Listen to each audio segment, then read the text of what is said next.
Hi guys, welcome to my channel the untrained guy.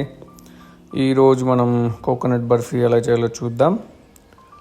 So first మనం coconut shell remove చేయాలంటే stove మీద పెట్టి షెల్స్ని హీటప్ చేసి కూల్ డౌన్ అయ్యాక ఈజీగా షెల్స్ రిమూవ్ చేయొచ్చు. తర్వాత కోకోనట్ని సాఫ్ట్గా అయ్యేలాగా బ్లెండ్ చేసి మిక్సీలో పక్కన పెట్టేసుకోవాలి.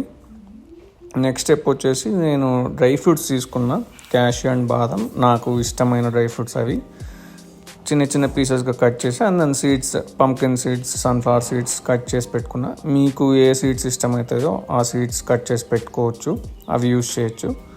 నెక్స్ట్ స్టెప్ వచ్చేసి ఒక తవాలో 2 table spoons of ghee add చేసా. గీ అంతా మెల్ట్ అయ్యాక డ్రై ఫ్రూట్స్ వేసి కొంచెం కొంచెంగా లో ఫ్లేమ్లోనే రోస్ట్ చేయాలి.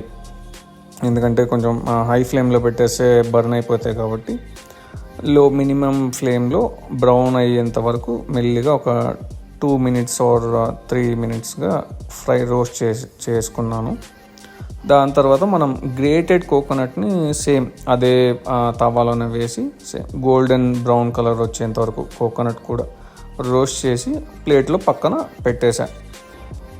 నెక్స్ట్ వచ్చేసి మనం ఇప్పుడు బెల్లం పాకం తయారు చేయాలి. బెల్లం పాకం ఎలా తయారు చేయాలంటే ఈజీ స్టెప్స్.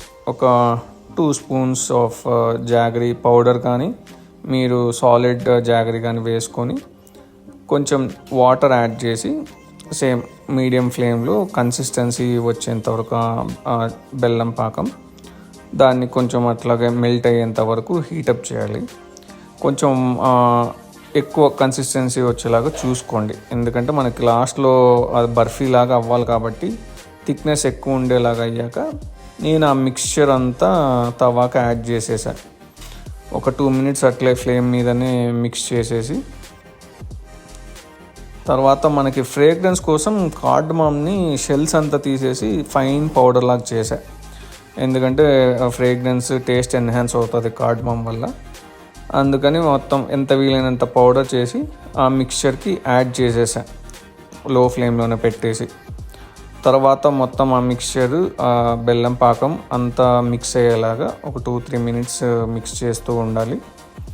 మిక్స్ చేశాక నేనేం చేశాను అంటే ఒక ప్లేట్లో గీ అప్లై చేసి మిక్స్చర్ అంతా ట్రాన్స్ఫర్ చేసా ప్లేట్లోకి. క్యూబ్స్ లాగా చేద్దామని చెప్పేసి కొంచెం కూల్ అయ్యాక ఇట్లా ఒక పెద్ద స్పూన్ తీసుకొని క్యూబ్ అయ్యేలాగా ట్రై చేశా.